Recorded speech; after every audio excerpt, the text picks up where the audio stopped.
Sejam bem-vindos e bem-vindas à MF3 Escola de Filosofia. O tema de hoje é a Revolução Científica, como parte, digamos, desta multifacetada transição da Renascença para a modernidade.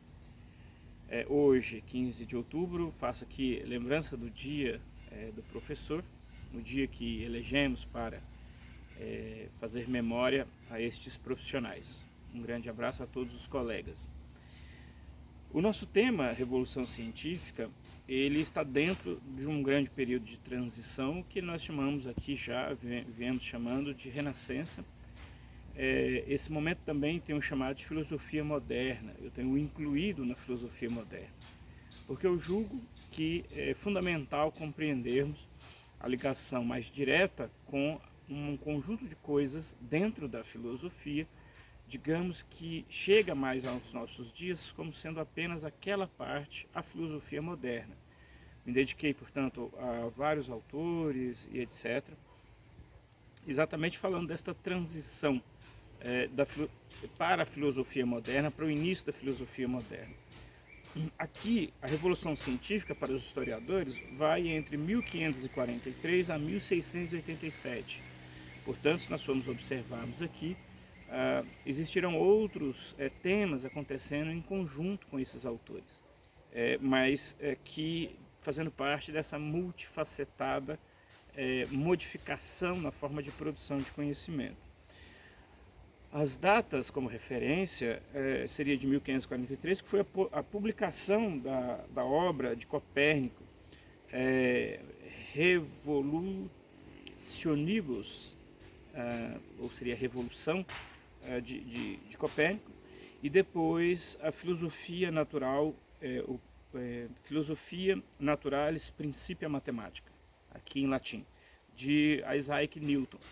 Então, esses dois modelos aqui, essas duas referências aqui caracterizam a tal da Revolução Científica.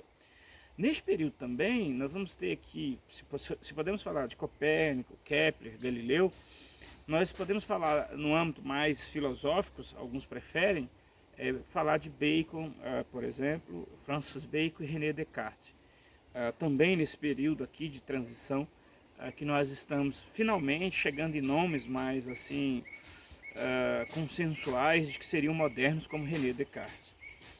Uma das características desse período da Revolução Científica, em linhas gerais, para estas pílulas, é que a Revolução Científica não só modifica a forma de produção teórica sobre a realidade, mas também ela vai encarar alguns desafios que será a associação do conhecimento a uma técnica, a produção de um instrumento técnico.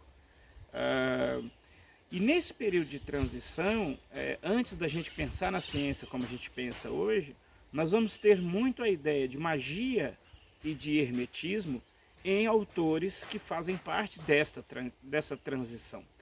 Costumamos dizer hoje em dia que, de certa maneira, a ciência esconde o passado dela, a relação que ela teve com essa ideia de magia.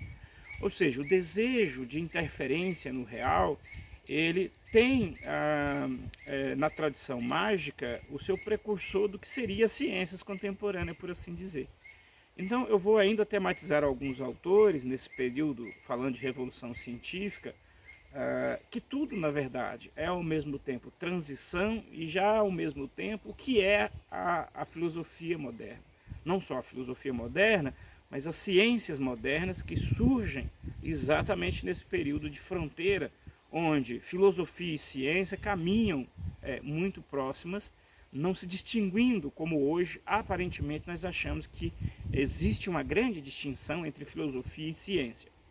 É verdade que elas terão formas e maneiras e objetos diferentes de trabalharem, mas elas caminharam neste período muito próximas, podendo mesmo a gente compreender que um Copérnico, que um Newton, o seu modo de produção está muito mais próximo de uma filosofia, por exemplo, da matemática ou de uma reflexão filosófica sobre a geometria, do que estas disciplinas que hoje as pessoas encontram na escola.